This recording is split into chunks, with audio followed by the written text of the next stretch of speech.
Avengers movie में iron man and Thor के fight में हम देखते हैं कि जब थॉर अपने बिजली से अटैक करता है तो आयरन मैन का सूट 400% चार्ज हो जाता है, जिस पर आपको कई सारे यूट्यूबर एंड फैन पेजेस ये बोलते दिखेंगे कि मार्क 6 ऐसा इसलिए कर पाया था क्योंकि विप्लैश ने इसको ऐसे ही बिजली के लपटों से डैमेज दिया था, बट ऐसा नहीं है। असल में टोनी ने जो नया एलिमेंट खोजा था ये उसकी खासियत थी कि वो बिजली को एब्सॉर्ब कर सकता था। अब आपको तो पता है कि ये एलिमेंट रिप्लेसमेंट था पैलेडियम का, जिसकी नेचर में है इलेक्ट्रिसिटी को होल्ड करना, एंड वी ऑल नो कि एलिमेंट्स के आसपास वाले एलिमेंट्स सेम प्रॉपर्टी होल्ड करते हैं। इसके अलावा ये एलिमेंट बना था हावर्ड स्टार्क के रिसर्च पर, जो कि टेसरैक्ट से डिराइव किया गया था, एंड ये टेसरैक्ट स्पेस स्टोन यानी कि एक इन्फिनिटी स्टोन को होल्ड करती थी। तो हम ये कंक्लूड कर सकते हैं कि उसका रेप्लिका जिसको टोनी ने आयरन मैन 2 में सिंथेसाइज किया था वो इतना कैपेबल तो होगा कि थॉर की बिजली को एब्सॉर्ब कर सके। अब कुछ लोग बोलेंगे ऐसा नहीं है, बल्कि सूट ड्यूरेबल था। तो आप एक बार आयरन मैन के सूट को ध्यान से देखो, जिसमें आपको डैमेजेस साफ साफ दिख जाएंगे।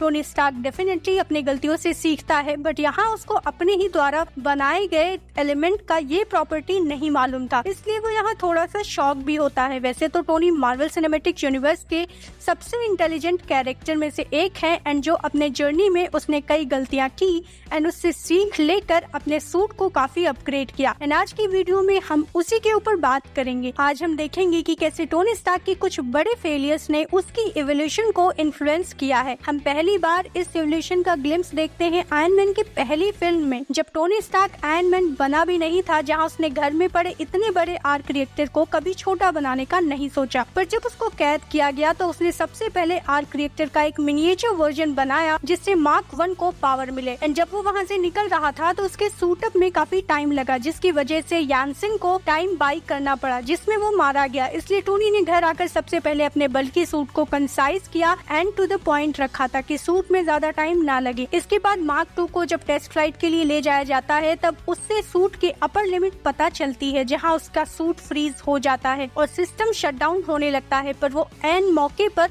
काम करने लगता है जिसके वजह से वो बच जाता है एंड मार्क 3 को बनाता है जिसमें ये फ्रीज वाली प्रॉब्लम नहीं होती। इसलिए फाइनल बैटल में आयरन मैन जब स्टेन से लड़ता है तो वहाँ वो इस अपग्रेड का फायदा उठाकर आयरन मॉन्गर को आसमान की ऊंचाई में ले जाता है, जहाँ मार्क 3 तो फ्रीज नहीं होता बट आयरन मॉन्गर का सूट हो जाता है। इसके बाद जब टोनी को ये रियलाइज हुआ कि हर बार सूट पहनने के लिए उसको घर आना पड़ेगा, तो उसने मार्क 5 बनाया जो कि एक सूट केस के जैसा था, जिससे वो हमेशा अपने साथ कैरी करता था, जो कि होमेज भी पे करता था पुराने आयरन मैन कार्टून के फेमस सूटअप सीन का, जिसकी मैं बचपन से बहुत बड़ी फैन थी। इसके बाद जब आयरन मैन 2 मूवी में जब वो इवान वैंको के विप्लैश के साथ मोनाको रेसवी में लड़ता है मार्क 5 सूट के साथ, जो कि पोर्टेबल सूट होने की वजह से वेपन से उतना लोडेड नहीं था, जिसमें सिर्फ रिपल्सर्स ही थे, इसलिए उसने मार्क 6 पहले ही बना रखा था जो कि उसके घर में था। मार्क 5 को पहनकर जब टोनी लड़ता है तो उसे रियलाइज होता है कि इस सूट में वेपन्स की कमी है। इसके अलावा एक इशू ये भी है कि इसको इलेक्ट्रिकली ओवरलोड किया जा सकता है। हालांकि ये दिक्कत मार्क 6 में भी होती है, जिस वजह से एंड के इस सीन में टोनी स्ट्रगल करते हुए दिखता है, बट मार्क 7 में इसकी ड्यूरेबिलिटी को काफी हद तक बढ़ा दिया जाता है। इसलिए एवेंजर्स मूवी के एंड में मार्क 7 एलियन इन्वेजन को फेस करके भी इंटैक्ट रहती है। अब मार्क 5 का सूट था बहुत कूल, बट उसको भी कैरी करना पड़ता, इसलिए मार्क 7 के डिप्लॉयमेंट में एडवांसमेंट लाए गए, जिसमें अब वो रिस्ट बैंड को ट्रैक करके टोनी के आसपास फॉर्म होते थे। इसके बाद मार्क 42 सूट में इम्प्लांट्स होते हैं जो सूट को डायरेक्टली डिप्लॉय करते हैं टोनी के आर्म्स से, जो न्यूयॉर्क बैटल के बाद और आयरन मैन 3 इवेंट के बाद डेवलप हुआ। अब तक टोनी समझ चुका था कि वो प्रोटेक्शन एंड फाइट दोनों साथ में नहीं कर सकता, इसलिए आयरन लीजन को बनाया जो क्राउड कंट्रोल के लिए डिजाइन किया गया था ताकि सिविलियन सेफ रहें सुपर पावर्ड बैटल्स के दौरान। सिविल वॉर के कॉन्फ्लिक्ट के दौरान टोनी ने अपने मार्क 50 नैनोटेक सूट को वेपन्स के साथ अपग्रेड किया ताकि क्लोज कॉम्बैट में एज मिल सके। ये सूट टोनी को कोल, ऑब्सीडियन और एबोनी मॉ से लड़ने में हेल्प करता है